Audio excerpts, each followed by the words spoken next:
What's up, C.O.L? It's your man, C. Mill. C from the D coming at you with everything that's real. Today is a lovely day here in the state of Michigan, in the city of Detroit. How you doing? How you doing? Hopefully, the Almighty has made your day just as gracious and just as pleasant as mine. Today has been a great day. Today, your man C. Mill would like to talk to you about it is hard to explain to somebody about your narcissistic experience that has not been through a narcissistic experience.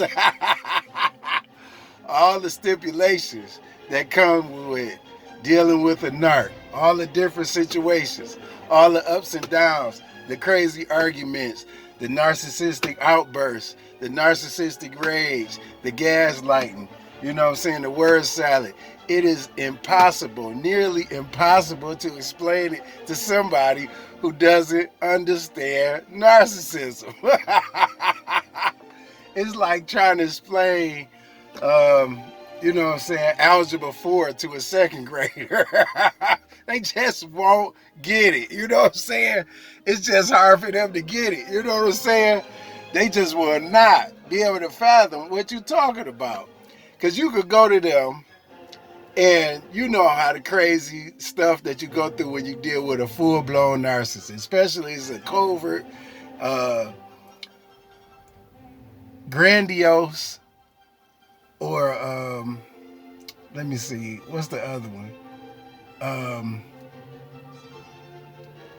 You know what I'm talking about. I can't think of the other names, but you know what I'm saying? When you're dealing with those higher up narcs, you know, even if it's a lower narc, period, trying to explain what you talking about, what you went through last night, the day before, or last week to somebody who hasn't experienced narcissism is nearly an impossible task, because you know the narc thinks like this. What goes on, the way they torture you and do things to you, what goes on in the house will seem oblivious to somebody outside the house. But if somebody is in the house with you, sometimes they still will act clueless to what you're talking about, but they know, but they can't quite put their hand on it. But somebody who ain't ever even been around it and it hasn't happened to them, man, it's like you saying you was attacked by a ghost. It's almost like you saying you was in another dimension and this happened and that happened. They will not be able to even begin to fathom what you're talking about. And you talking with all sincerity and all truth. And they will look at you like you talking out of the side of a fictional book or something. Because the way the narcissist tortures you is real to you. And it's real in that moment. And everything else about it is real to you.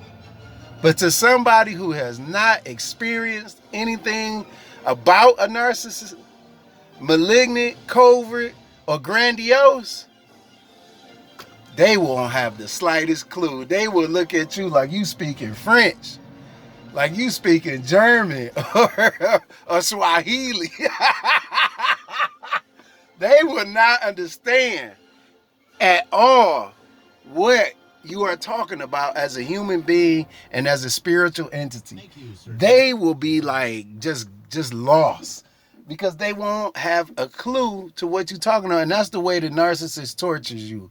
The narcissist tortures you in such a calculated way, such a very, that's how you know without a doubt that it is a spirit, because the moves is so calculated and so meticulously executed. And you like, this dummy that I'm dealing with, they couldn't have came up with this. And all the traits that we know in the empathic community, you know what I'm saying, in the Sigma community, You know what I'm saying? And I'm gonna throw in some of my upper graded alphas who are not toxic and alpha.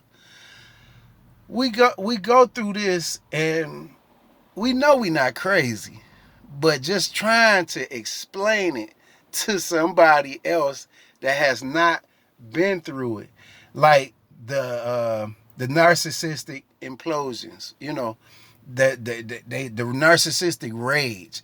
You'll begin to try to explain it to somebody, on a current events that you went through last night, while you ain't hardly getting no sleep, you know what I'm saying, or why you frazzled, you know what I'm saying, because let's be real, and I'm gonna keep it all the way real. At one point, when you was dealing with that narc, you couldn't do nothing but think about every which way you could make that narc happy. You know what I'm saying? And pleasing to that narc. You forget to pray. You forget to do stuff for yourself, self-care, everything. That narc does stuff to you that drains you of thinking about anything else except them. You'll negate your family, your kids. You know what I'm saying? You won't be able to perform properly on your job. You'll be performing just enough to keep your job. But you won't be in the state of mind of getting no promotion or trying to seek another job, or don't be trying to go to school and you dealing with a narc. That's a wrap, man. How you gonna even do that? I don't know.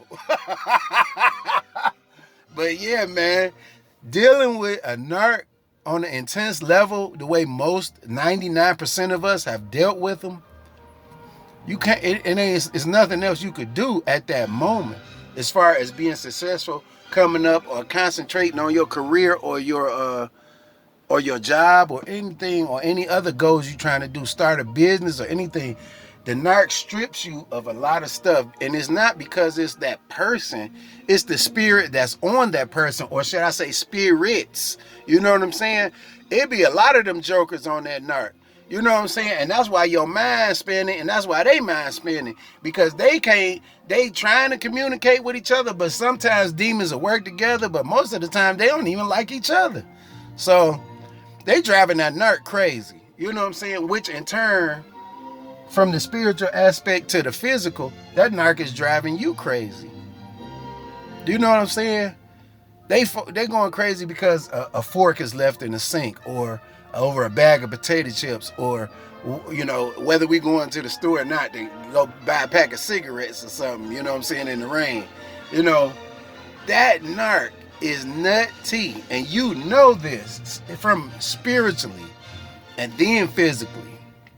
So they mess with your spirit, and then they mess with your physical attributes. You're saying your subconscious, your cerebral, your frontal lobe. All of that stuff is getting damaged greatly. You can't think. And that's why in the other video I was talking about, you couldn't even tell me what you wanted to eat. Being that you had any choice of anything in the world, lobster, steak, filet mignon, anything, oxtails, squid, whatever, you wouldn't even be able to make a decision, because that narc done boggled you that much. And you know what I'm talking about, anybody that's being real. But once again, we're going to have to elaborate on this again. But this your man C. Meal, C from the D, coming at you with everything that's real. Say your prayers, brush your teeth, be good to yourself and others, man. I'll see y'all on the next one, man. Peace.